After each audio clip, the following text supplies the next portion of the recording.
કહે છે કે ભાવ આશ્રવ કરીશ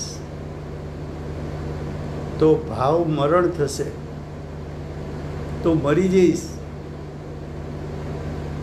ચાર ગતિના પરિભ્રમણમાં દુઃખી થઈ જઈશ.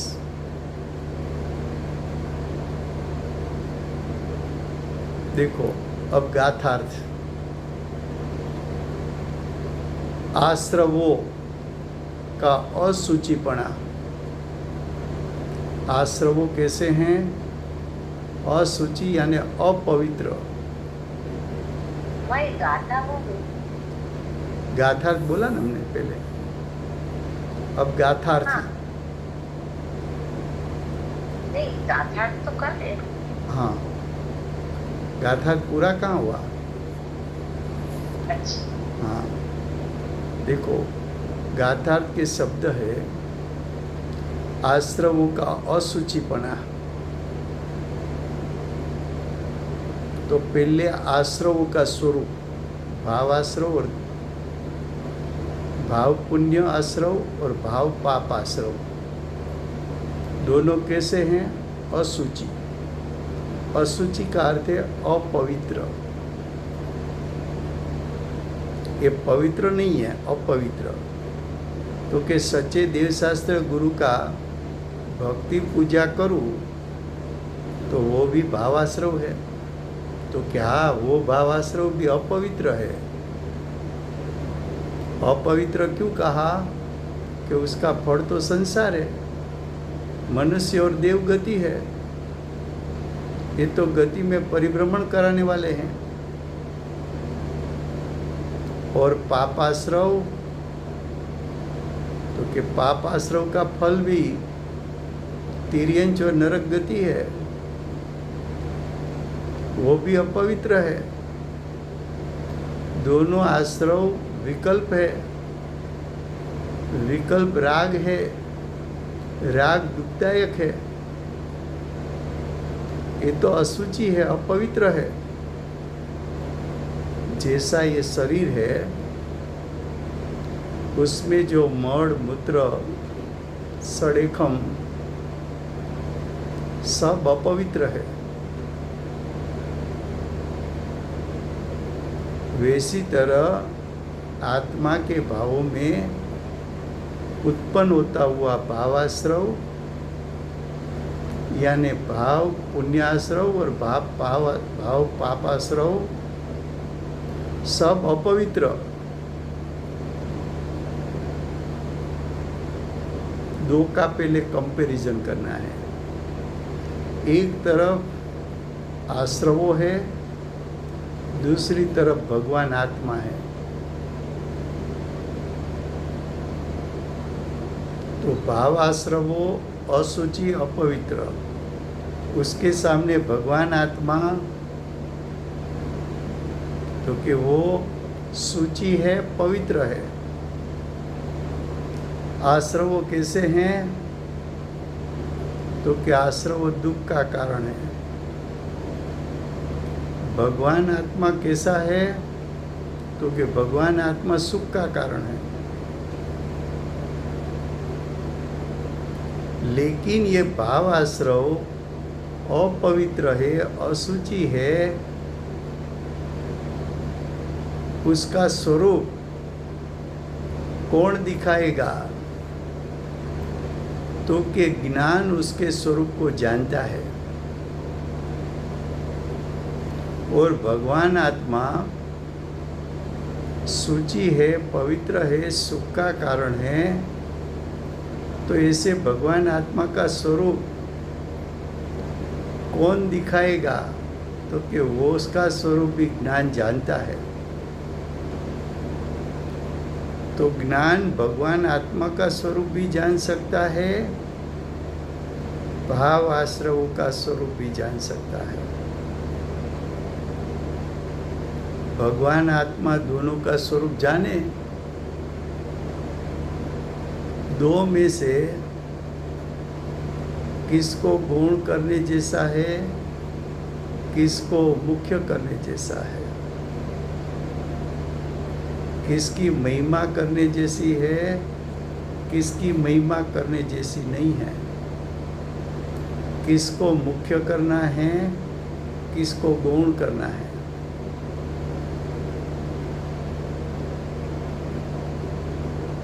तो कि वो कार्य ज्ञान का है।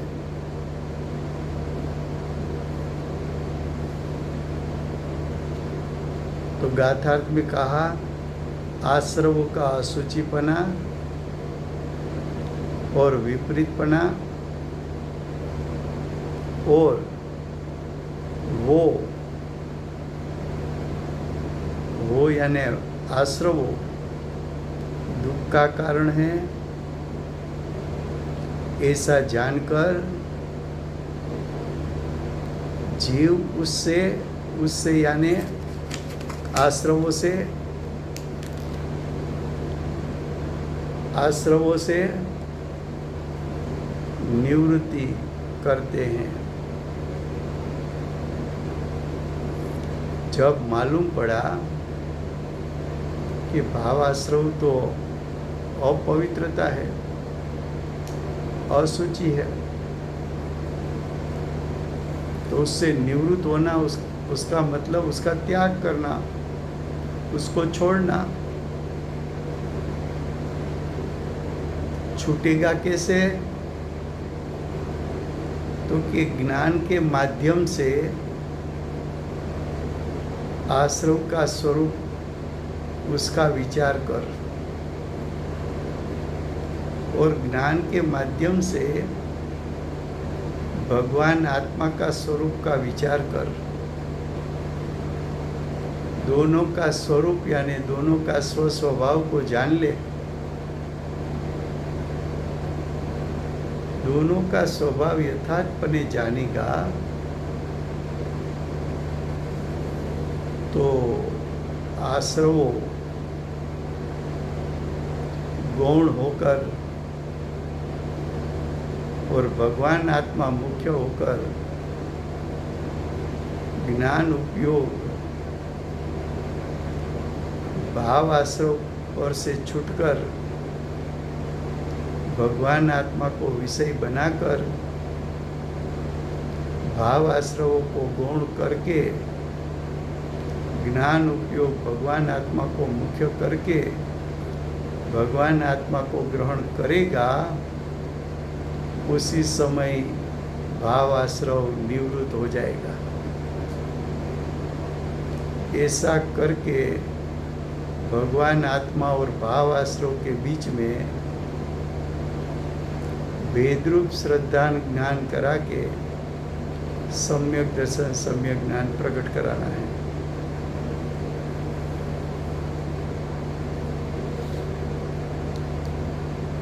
फिर से गुजराती में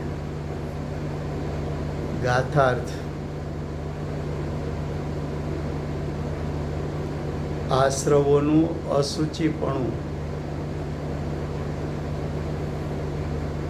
એનો શબ્દાર્થ છે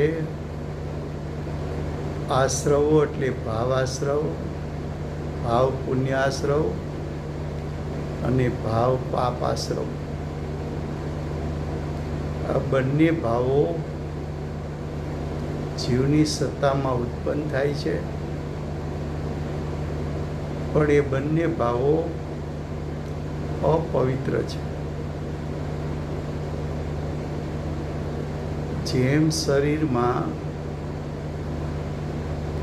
મળ, મૂત્ર, રસી, સળેખમ, પસીનો વગેરે અશુચિ છે, અપવિત્ર છે, એમ આત્માના પરિણામમાં ઉત્પન્ન થતા ભાવાશ્રવો એટલે કે ભાવ શુભાશ્રવ અને અશુભાશ્રવો એ તો આત્માની પર્યાયની અપવિત્રતા છે, અશુચિપણું છે. આશ્રવોનું સ્વરૂપ તું તારા જ્ઞાન દ્વારા યથાર્થ જાણી શકે તેમ છો. પેલા આશ્રવોનું સ્વરૂપ જ્ઞાન દ્વારા જાણ કે આશ્રવો રાખવા જેવા છે કે છોડવા જેવા છે. આ આશ્રવો ઉપાધિ કરવા જેવા છે કે હેય કરવા જેવા છે. આ આશ્રવો ઉત્પન્ન કરવા જેવા છે કે અભાવ કરવા જેવા છે. આ આશ્રવો સુખદાયક છે કે દુઃખદાયક છે. આ આશ્રવો આત્માનો સ્વભાવ છે કે વિભાવ અને વિકાર છે.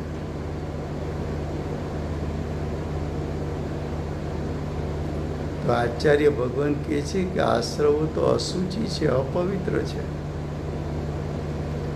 એ તો તારા આત્મ સ્વભાવને, ભગવાન આત્માને તિરોભૂત કરનારા છે.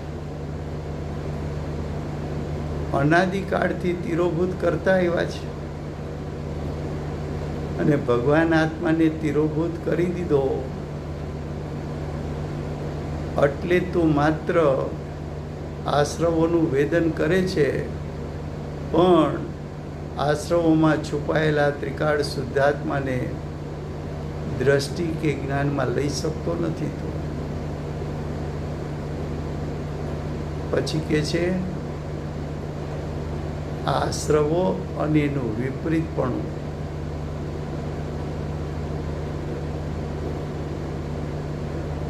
આશ્રવો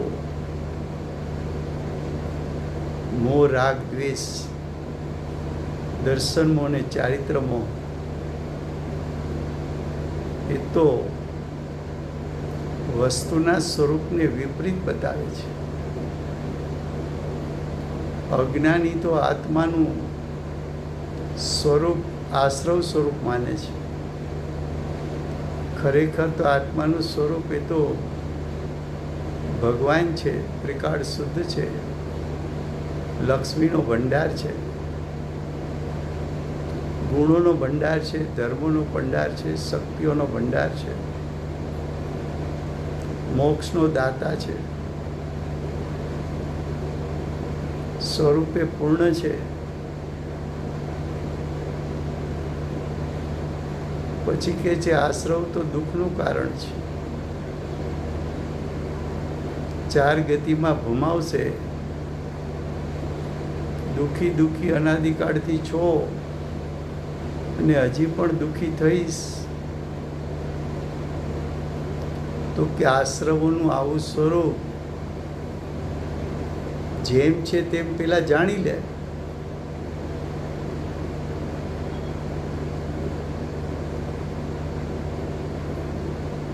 પછી કે છે જીવ તેમનાથી નિવૃત્તિ કરે છે. જીવ એનાથી નિવૃત્તિ કેમ કરે છે?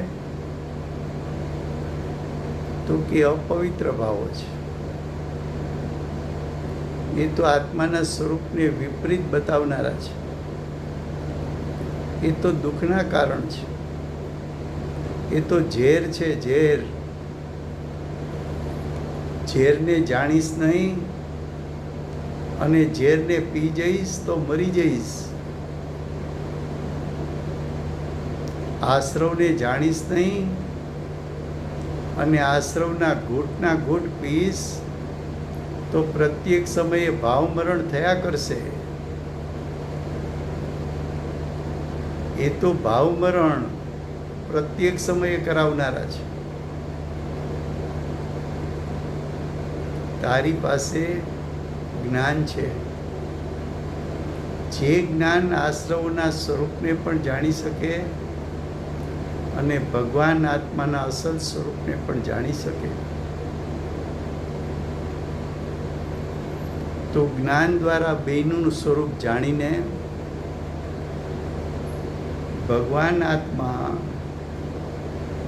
ત્રિકાળ શુદ્ધ છે, પવિત્ર છે, જ્ઞાન અને સુખનો ભંડાર છે, અનંત શક્તિનો પિંડ છે,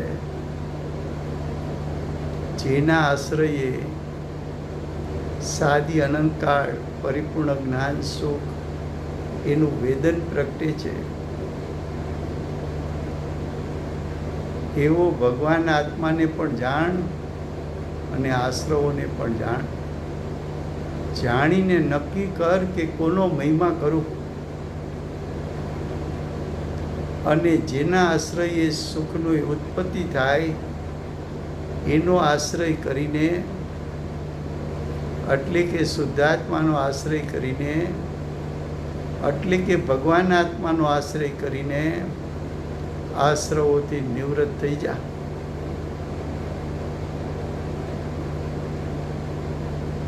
એ ગાથા જોવા. અપટિકા.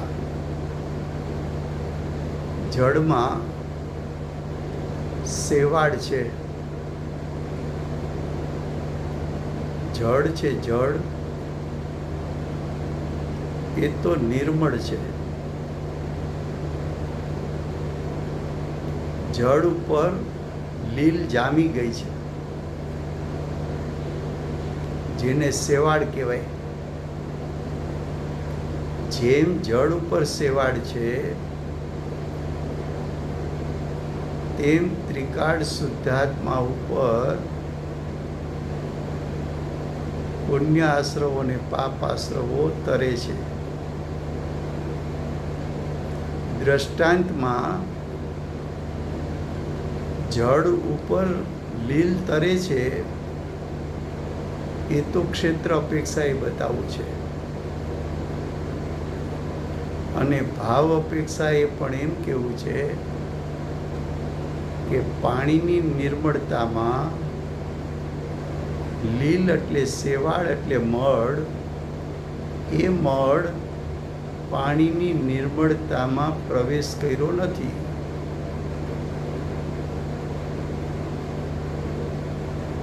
જ્યારે સિદ્ધાંતમાં એમ બતાવવું છે કે આત્માના અસંખ્યાતે અસંખ્યાત પ્રદેશમાં ત્રિકાળ શુદ્ધાત્મા વ્યાપ્યો છે, અને આત્માના અસંખ્યાતે અસંખ્યાત પ્રદેશમાં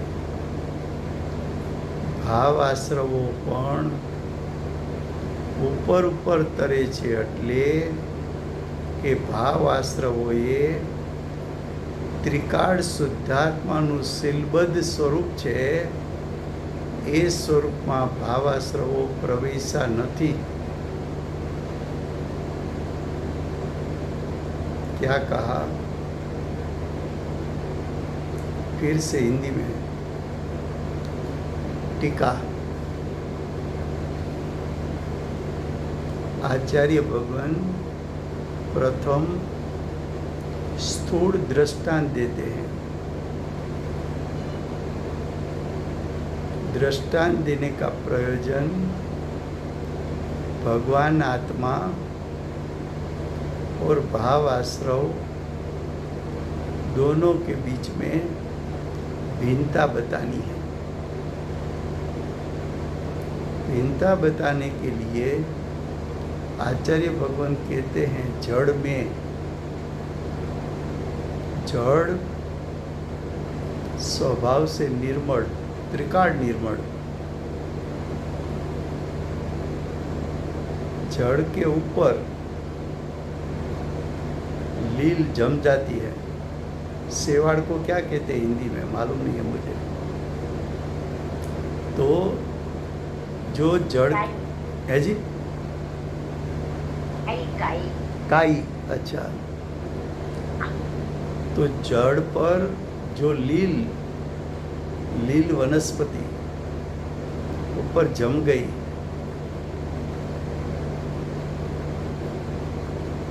सिद्धांत और दृष्टांत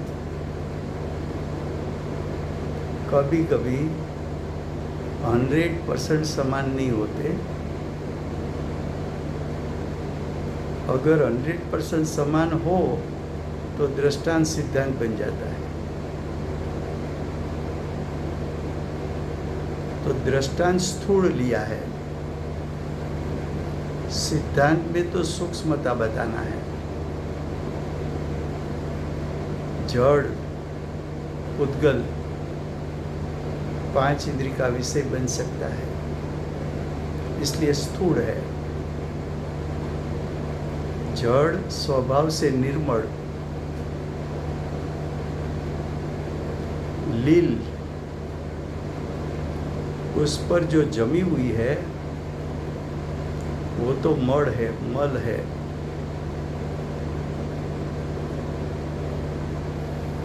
तो वहां दृष्टांत को क्षेत्र अपेक्षा से नहीं देखना है कि ये जड़ का दड़ और उस पर सेवाड़, उस पर लील, ऐसा क्षेत्र अपेक्षा से नहीं देखना है। देखना ऐसा है कि जड़ स्वभाव से निर्मल है, लील जो मेल है वो मेल जड़ की निर्मलता में प्रवेश पा नहीं सकता है।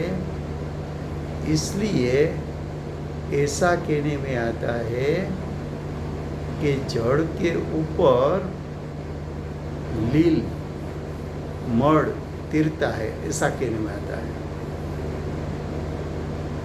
लेकिन सिद्धांत में ऐसा कहना है कि आत्मा तो अरूपी है, आत्मा असंख्यात प्रदेशी है। आत्मा का पवित्र स्वभाव, निर्मल स्वभाव, शुद्ध स्वभाव आत्मा के असंख्यात प्रदेश के क्षेत्र में व्यापा हुआ है। वही असंख्यात प्रदेश में भाव आश्रव भी व्यापा हुआ है। फिर भी भाव आश्रव की जो अपवित्रता है वो अपवित्रता त्रिकाल शुद्धात्मा का जो पवित्र स्वभाव है उसमें उसका प्रवेश हो नहीं सकता।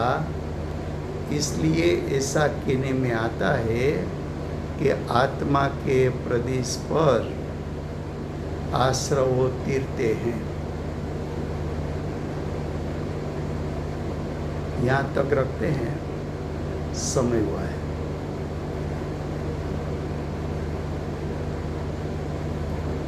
वर्तमान 24 के आखिरी तीर्थंकर बाल ब्रह्मचारी दिव्य ध्वनि के दातार श्री महावीर भगवान नो जय हो। कड़ीकाठ सर्वज्ञ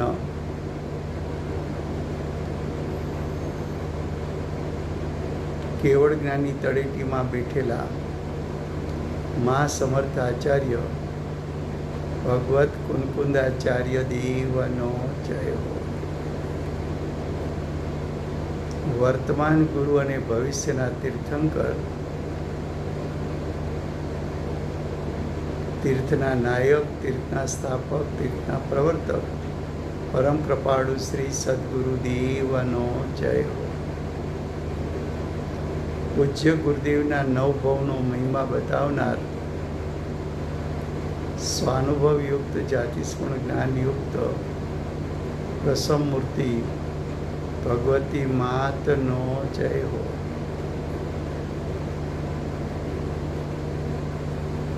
સમ્યક દર્શનની પ્રાપ્તિમાં નિમિત્તરૂપ જીનવાણી માતનો જય હો।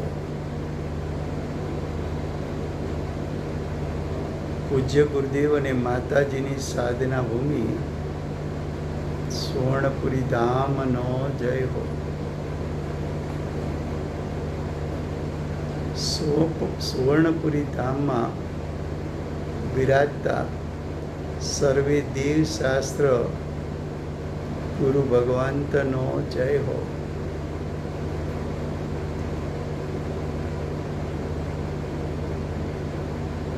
વર્તમાન ગુરુ અને ભવિષ્યના તીર્થંકર શ્રી સૂર્યકીર્તિ ભગવાનનો જય હો। શ્રી સૂર્યકીર્તિ ભગવાનના સમોસરણના મુખ્ય ગણધર દેવેન્દ્ર કીર્તિનાથ ભગવાનનો જય હો। परम दिगंबर जैन धर्मनो जय हो।